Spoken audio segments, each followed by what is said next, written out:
Saat ini saya akan memaparkan refleksi individu tugas 2.1 A3 mulai dari diri.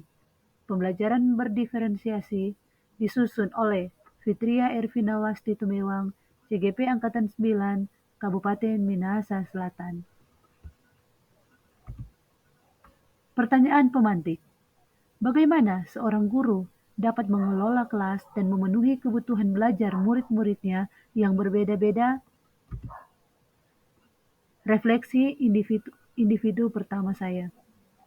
Bayangkanlah kelas yang saat ini Anda ampu dengan segala keragaman murid-murid Anda. Saya adalah seorang guru SD yang saat ini mengajar di kelas yang saya ampu, yaitu kelas 4 SD Impres Maliku. Di kelas ini saya memiliki murid-murid yang beragam, mulai dari minat, bakat, kegemaran, profil belajar, lingkungan keluarga, lingkungan sosial, ekonomi, dan budaya, serta keragaman fisik dan psikis. Refleksi individu 2. Apa yang telah Anda lakukan untuk melayani kemampuan murid yang berbeda?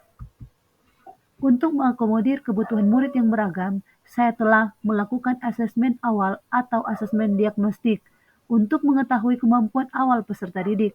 Saya melakukan di awal pembelajaran tahun ajaran baru. Melakukan wawancara dengan orang tua, guru yang mengajar di kelas 3, dan melakukan wawancara dengan murid untuk saya bisa mengetahui apa yang menjadi minat, bakat, serta potensi mereka. Mengobservasi secara langsung sehingga saya mengetahui proses belajar murid. Membuat rencana pembelajaran berdiferensiasi dengan menerapkan strategi yang mengakomodir kebutuhan masing-masing murid. Melakukan refleksi untuk perbaikan pembelajaran selanjutnya. Apa yang Anda lakukan untuk membuat proses pembelajaran menjadi lebih mudah untuk murid Anda? Agar proses pembelajaran lebih mudah bagi murid, saya telah menggunakan model pembelajaran yang mampu mengakomodir kebutuhan belajar murid, menerapkan beberapa metode yang menarik dalam pembelajaran, menggunakan beberapa sumber belajar, menggunakan media pembelajaran yang beragam. Misalnya ada murid yang suka video, berarti guru menayangkan video pembelajaran. Ada murid yang kinestetik, berarti guru membuat anak kinestetik itu juga senang untuk belajar dan melakukan penilaian. Dalam proses pembelajaran, tentu saja perlakuan saya terhadap setiap individu berbeda. Hal ini saya lakukan sesuai dengan kebutuhan belajar mereka. Misalnya, ketika pembelajaran sudah dimulai di kegiatan inti, saya memberikan kesempatan murid yang kinestetik belajar dengan menggunakan gerakan tangan dan kaki. Yang suka video, audio, visual, ditampilkan lewat proyektor dan speaker dan lain-lain. Dampak dari hal ini adalah murid merasa senang dan semua terwakilkan apa yang menjadi potensi minat murid masing-masing. Refleksi individu ketiga.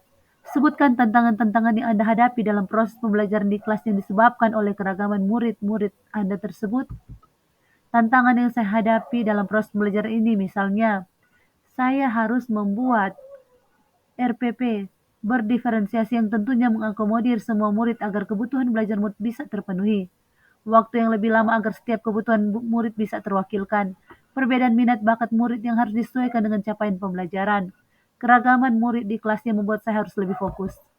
Tindakan saya yang saya lakukan untuk mengatasi tantangannya yaitu saya harus merancang RPP berdiferensiasi dari rumah, menggunakan waktu efektif dan efisiensi, membuat pembelajaran dengan permainan kuis game yang menarik minat murid belajar, menyiapkan alat-alat digital untuk menayangkan video sebelum pembelajaran dimulai, jadikan keberagaman murid di kelas sebagai persatuan dan membangun kolaborasi bersama murid yang tentunya atas tuntunan guru.